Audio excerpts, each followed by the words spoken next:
আমার লাল সবুজের পতাকার দিকে যদি শকুনের মতো করে তাকান, আমরা লাখে লাখে কোটিতে কোটিতে প্রান্তে প্রান্তে আবু সাইদ হয়ে ফিরে আসবো এবং আপনাদেরকে রুখে দেব।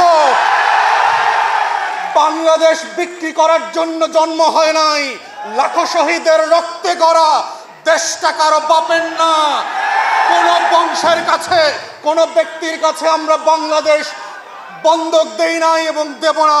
অতএব সেই বাস্তবতাই হচ্ছে নতুন করে আবার জুলাই যোদ্ধাদেরকে, আমরা যারা জুলাই রাজপথে ছিলাম, আমাদেরকে মাথায় রাখতে হবে এই রাষ্ট্রের শত্রু কারা। প্রতিদিন এই রাষ্ট্রের ক্ষতি করবার জন্য দেশে এবং বিদেশে বসে কারা ষড়যন্ত্র করছে, হাজার হাজার কোটি টাকা অপচয় করে লুটপাট করে আজকে বাংলাদেশকে অস্থির করবার জন্য উঠে পড়ে লেগেছে। ওরা কারা?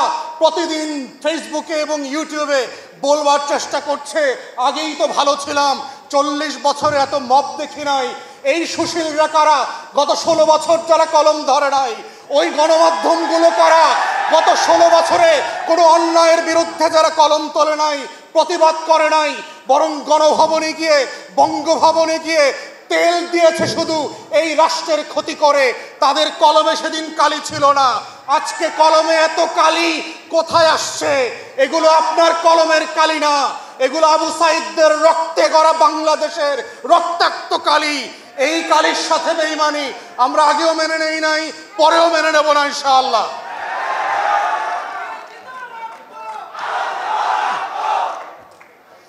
এখন প্রশ্ন হচ্ছে, 1 বছর পরে জুলাই যোদ্ধাদের কাজ কি? আজকে কি প্রায়োরিটি আমার রক্ত দেয়া, না রক্তে পাওয়া বাংলাদেশটাকে নতুন করে গঠন করা? আজকের প্রায়োরিটিটা কি? দেখেন, এক্সাম্পল দেয় ইতিহাস থেকে। দ্বিতীয় বিশ্বযুদ্ধের পরে যাদের নেতৃত্বে ব্রিটেন এবং ইউরোপ এবং ওয়েস্টার্ন ফোর্সেস যুদ্ধে জিতল, সেই Winston Churchill, British prime minister, যুদ্ধের পরের যে নির্বাচন ছিল সেই নির্বাচনে 45 সালে তিনি হেরে গেলেন। তাহলে যার নেতৃত্বে যুদ্ধ হলো, যার নেতৃত্বে দেশ জিতল, সেই লোক এবং সেই দলটা পরবর্তী নির্বাচনে কেন হেরে গেলেন? 45 সালে ব্রিটিশ হিস্ট্রিতে Labour party for the first time landslide victory নিয়ে ক্ষমতায় এসছে। কি কারণ ছিল? তাহলে যুদ্ধে বিজয় হওয়া একটা জিনিস, আর বিজিত রাষ্ট্রকে গঠন করবার লড়াইটা হচ্ছে আর একটা জায়গা। তাই জুলাই যোদ্ধাকে বুঝতে হবে, গত বছরের যে লড়াইটা আমার ছিল, সেই লড়াইটা 25-এ ভিন্নভাবে করতে হবে, 26-এ আর একভাবে করতে হবে, এবং এই লড়াইটা করতে করতে কিভাবে নতুন বাংলাদেশকে গড়তে হবে, সেই জায়গাটা আজকে জুলাই যোদ্ধাদেরকে বুঝতে হবে। কারণ যেই যুদ্ধটা গত বছর ছিল হাসিনার বিরুদ্ধে, আওয়ামী লীগের বিরুদ্ধে, ভারতের বিরুদ্ধে, সেই যুদ্ধটা আজকে তৈরি হয়েছে আমাদের বাংলাদেশকে নতুন করে গড়বার জন্য। যেইটাকে আমরা বলছি নতুন রাজনৈতিক বন্দোবস্ত, যেইটাকে আমরা বাংলাদেশ 2 বলছি, যেইটাকে বলছি দায় ও দরদের ভিত্তিতে এই দেশটাকে নতুন করে সাজানোর কথা। তাহলে সেই নতুন বাগানটা কীরকম হবে, কিভাবে হবে, সেই বাংলাদেশ 2টা দেখতে কীরকম হবে, সেই স্বপ্নটা আমাদের তরুণদেরকে, আমাদের জুলাই যোদ্ধাদেরকে বুঝতে হবে এবং আত্মস্থ করতে হবে। এবং এটার প্রথম কাজ হচ্ছে, যেটা শুরু হবে, সেটা হচ্ছে বাংলাদেশ রাষ্ট্রের শত্রুদেরকে বুঝতে পারা, চিনতে পারা। এটাই হচ্ছে বাংলাদেশ রাষ্ট্রের স্বাধীনতা, সার্বভৌমত্বের একমাত্র মাপকাঠি এবং বাংলাদেশি নাগরিক হওয়ার শর্ত, যে আপনি বাংলাদেশের শত্রুকে বোঝেন কিনা, শত্রুকে চেনেন কিনা। কোন রাষ্ট্র দিনরাত এই বাংলাদেশ রাষ্ট্রের উপরে ছোবল মারার চেষ্টা করছে, আখন্দ ভারতের নামে আমার মানচিত্রটাকে খেয়ে ফেলবার চেষ্টা করছে, আমার জল, আমার স্থল, আমার আকাশ, আমার পানি, আমার নদী, আমার পরিবেশ, সব কিছুকে দিন রাতে খেয়ে ফেলছে। প্রতি বছর বন্যায় বন্যায় আমার কোটি কোটি মানুষকে বন্যাস্রোত করে দিয়ে ভাসিয়ে দিচ্ছে। সেই শত্রুটাকে, যে বঙ্গোপসাগরে আমার তেল গ্যাস চুরি করে নিয়ে যাচ্ছে, সিলেটের পাহাড় থেকে আমার পাথর চুরি করে নিয়ে যাচ্ছে, আমার বন্দর থেকে স্বার্থ নিয়ে যাচ্ছে, আমার ব্যবসা নিয়ে যাচ্ছে, গার্মেন্টসের ভিতরে বিভিন্ন ইন্ডাস্ট্রিতে একের পর এক যে অরাজকতা তৈরি করছে, সেই শত্রুকে আজকে বুঝতে পারাটা হচ্ছে নতুন বাংলাদেশের নাগরিক হওয়ার প্রধানতম শত্রু। এবং শর্তটা পূরণ করতে হবে জুলাই যোদ্ধাদেরকেই।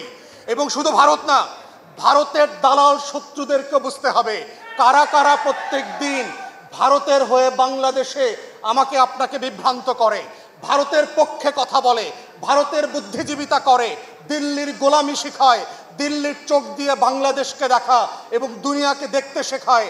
এই যে পলিটিক্যাল ডিসকোর্স আছে, এই বয়ানটাও জুলাই যোদ্ধাদেরকে আজকে ভালোভাবে বুঝতে হবে। এবং দেখেন, প্রত্যেক দিন পত্রিকায় পড়েন, মনে হচ্ছে বৈষম্য বিরোধী ছাত্র আন্দোলনের ছেলেমেয়েরা দেশের সব কিছু লুটপাট করে খেয়ে ফেলছে। দেখলে মনে হইতেছে বাংলাদেশে আর কোনো ইবলিস ছিল না 24-এর আগে, সব ফেরেশতা ছিল, 24-এ সব ইবলিস হয়ে গেছে। ঠিক উল্টা গল্পটা শেখাচ্ছে। মাদকের ব্যবসায় কে দায়ী? সমন্বয়ক দায়ী। চাঁদাবাজি করতেছে কে? সমন্বয়ক করতেছে। তদবির করতেছে কে? সমন্বয়ক করতেছে।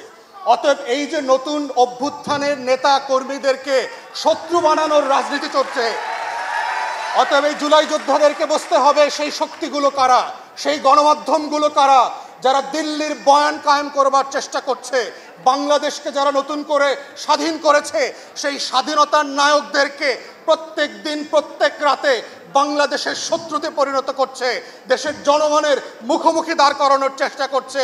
এই দিল্লির বয়ানটা বোঝা আজকের জুলাই যোদ্ধাদের জন্য অতীব জরুরি। এবং এটার মধ্য দিয়ে হচ্ছে আপনি নাগরিক হবেন।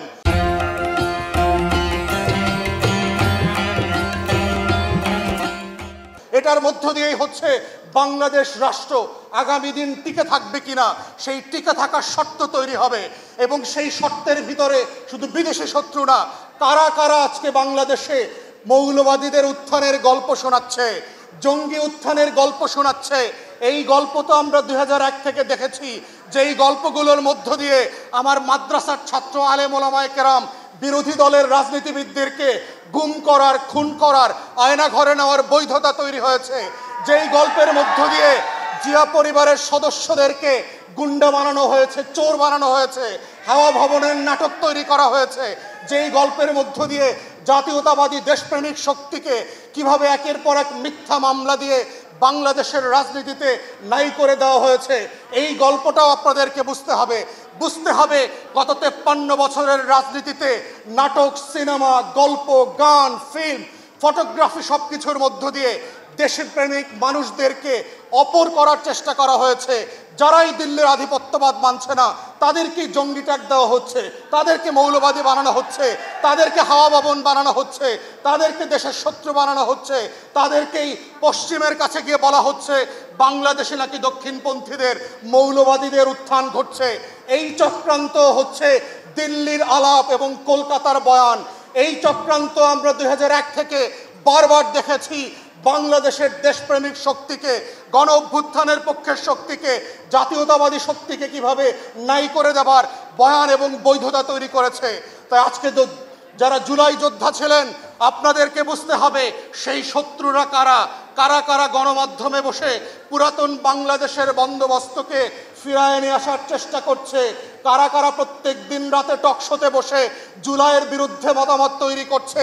আগেই তো বেশ ভালো ছিলাম, এমন দেশ কি চেয়েছিলাম যেই দেশ আমাকে দিল্লি থেকে নতুন করে স্বাধীন করেছে। অতএব সেই বাংলাদেশটা কোথায়?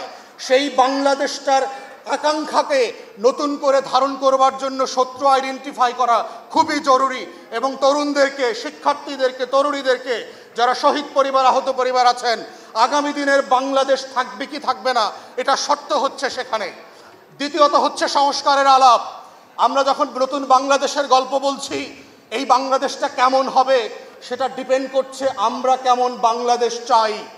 আমরা কি চাই রাজনৈতিক দলগুলো যেভাবে গত 53 বছর ধরে বাংলাদেশটাকে লুটপাটের বিনিময়ে বিক্রি করে দিয়েছে, আমরা কি এমন বাংলাদেশ চাই যেই বাংলাদেশ থেকে $250 বিলিয়ন লুটপাট হয়ে গেছে? আমরা কি সেই বাংলাদেশ চাই যেখানে 40টা ব্যাংক রেড জোনে চলে গেছে? আমরা কি সেই বাংলাদেশ চাই যেই দেশে 800 গুমঘর তৈরি হয়েছে, আয়না ঘর তৈরি হয়েছে? আমরা কি সেই বাংলাদেশ চাই পুলিশ, গোয়েন্দা সংস্থা, র্যাব রাতের 2টায় 3টায় গিয়ে আমাকে আপনাকে বাসা থেকে উঠায় এনে বুড়িগঙ্গায় লাশ হিসাবে ডুবায় দেবে, পাথর চাপা দেবে। আমরা কি সেই বাংলাদেশ চাই যেই বাংলাদেশে ভোট হবে না, গণতন্ত্র হবে না? আমরা কি সেই বাংলাদেশ চাই যেই বাংলাদেশে এক বংশ এবং এক পরিবারের শাসন কায়েম হবে? আমরা কি সেই বাংলাদেশ চাই মসজিদে নামাজ পড়া অবস্থায় ধরে এনে গুম ঘরে পাঠিয়ে দিয়েছে, হাজার হাজার লাশের কবর পাওয়া যায় নাই? আমরা কি রায়ের বাজারের বধ্যভূমির সেই বাংলাদেশ চাই? আমরা কি সেই বাংলাদেশটা চাই যেই বাংলাদেশে আজাদির গল্প বললে দিল্লি আপনাকে শত্রু আর জঙ্গি বানাবে? আমরা কি সেই বাংলাদেশটা চাই যেই বাংলাদেশে নারীকে নারীর মতো করে সম্মান না দিয়ে ভোগ্যপণ্যের মতো ট্রিট করা হবে? আমরা কি সেই বাংলাদেশটা চাই যেই বাংলাদেশ আমার আপনার জীবন থেকে 17টা বছর কেড়ে নিয়ে গেছে? আমরা কি সেই বাংলাদেশ চাই ঘুম থেকে উঠবার আগে আপনি জানবেন যে ভোট হয়ে গেছে? আমরা কি সেই বাংলাদেশ চাই যেই বাংলাদেশের আমলারা প্রত্যেক দিন এবং প্রত্যেক রাতে আমাদেরকে তাল গাছ দেখায়? আমরা কি সেই বাংলাদেশ চাই যেই বাংলাদেশের সশস্ত্র বাহিনী 17টা ঘোড়া নিয়ে দিল্লির কাছে বাংলাদেশ বিক্রি করে দিয়ে আসছে? আমরা কি সেই বাংলাদেশ চেয়েছিলাম যেই বাংলাদেশে আমি আপনি অপর হিসাবে বাস করব? না নতুন বাংলাদেশটা আসলে আমার স্বপ্নের বাংলাদেশ হবে, যেই বাংলাদেশে আমার আজাদির লড়াই, আমার 71-এর ঘোষণাপত্র সাম্য, মানবিক মর্যাদা এবং সামাজিক সুবিচারের ভিত্তিতে একটা বৈষম্যহীন বাংলাদেশ উপহার দেবে, যেই বাংলাদেশ সবার হবে, চাকমার হবে, মারমার হবে, পাহাড়ির হবে, বাঙালির হবে, অবাঙালি উর্দুভাষীর হবে, হরিজন সাঁওতালের হবে, নারী এবং পুরুষের হবে, মুসলমান এবং হিন্দুর হবে, বাঙালি এবং অবাঙালি সবাই মিলে যে রাষ্ট্র গড়বার স্বপ্ন ছিল শত শত বছরের এই জমিনের আজাদির লড়াইয়ের বাংলাদেশ, সেই বাংলাদেশটাই হচ্ছে বাংলাদেশ 2। সেই বাংলাদেশটাই হচ্ছে জুলাই আগস্টের গণ অভ্যুত্থানের বাংলাদেশ। ওই বাংলাদেশটাকে আমরা ফেরত চাই, যেই বাংলাদেশে সেবা এবং সমস্যা সমাধানের রাজনীতির মধ্য দিয়ে আমরা একটা নতুন বাংলাদেশ গড়ব। বারে বারে যেন আমাকে রাস্তায় এসে লড়াই করে রক্ত দিতে না হয়। আমরা যেন সেই বাংলাদেশটা চাই, এটাই যেন শেষ গণ অভ্যুত্থান হয়। যদি রাজনৈতিক দলগুলো এই বাস্তবতা না শোনে, এই বাস্তবতা মেনে না নিয়ে তার খাসলত পরিবর্তন না করে, তাহলে মনে রাখবেন জুলাই ঘোষণাপত্র আর জুলাই সনদের মধ্য দিয়ে আগামী দিনের নতুন গণ অভ্যুত্থানের ইশতেহার দেওয়া হবে নতুন বাংলাদেশ গড়বার জন্য। এই বাংলাদেশ যদি ফিরে না আনেন, আবারও লাখে লাখে কোটিতে কোটিতে আবাবিলরা আবু সাইদ আর মুগ্ধের মতো রাস্তায় নেমে আসবে।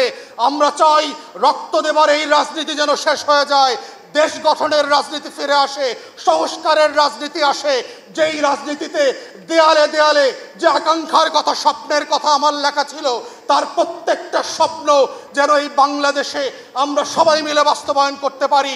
এটাই হচ্ছে জুলাই যোদ্ধাদের কাছ থেকে আমাদের প্রত্যাশা এবং আহ্বান।